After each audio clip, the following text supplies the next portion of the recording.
नागपूर शहराच्या पोलीस उपआयुक्त परिमंडळ क्रमांक 1 च्या विशेष पथकाने MIDC पोलीस ठाण्याच्या हद्दीत धडक कारवाई करत 60,000 रुपये किमतीच्या गांजासह एका अंमली पदार्थ तस्कराला रंगेहात अटक केली आहे। निहाल प्रमोद तडस असे अटक करण्यात आलेल्या आरोपीचे नाव आहे।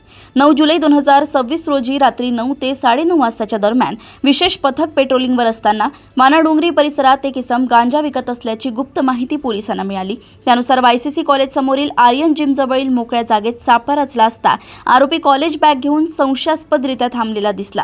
पोलिसांना पाहताच तो पळू लागला, परंतु पथकाने पाठलाग करून त्याला ताब्यात घेतले।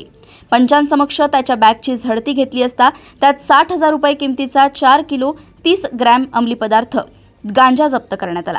आरोपी स्वतःच्या आर्थिक फायद्यासाठी हा गांजा विकणार असल्याचे निष्पन्न झाले असून त्याच्या विरुद्ध MIDC पोलीस ठाण्यात NDPS कायद्याच्या कलम 8 क 20 ब अन्वये गुन्हा दाखल करून त्याला अटक करण्यात आली आहे।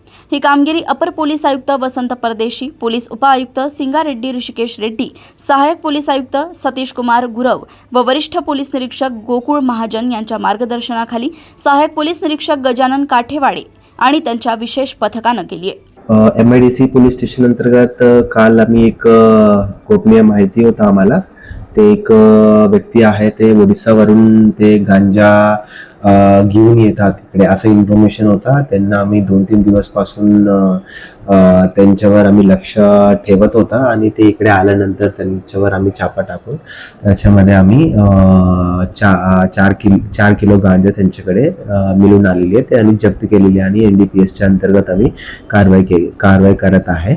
आणि त्याच्यामध्ये आता पासून 2 आरोपीला आम्ही अटक केलेली आहे आणि आता त्याच्यामध्ये पुढे तपास चालू आहे। त्याच्यामध्ये मला असं वाटतं आहे की हे नागपूरच्या आजूबाजूच्या जिल्ह्यामध्ये पण त्यांच्या कॉन्टॅक्ट्स निघण्याची शक्यता आहे, पण आता काही बोलू नाही शकत की आता थोडंसं आता कालच गुन्हा दाखल झालेली आहे म्हणून थोडंसं टाईम लागेल याच्यामध्ये तपासमध्ये। पर्यंत आम्ही 1 आरोपींना अटक केलेली आहे, दुसऱ्यांना आमचं नाव वगैरे माहिती आलेली आहे की जे ते डिलिव्हरी घेणार आहे त्यांच्या माहिती आलेली आहे, ते पण त्यांना पण ताब्यामध्ये घेतलेली आहे आम्ही।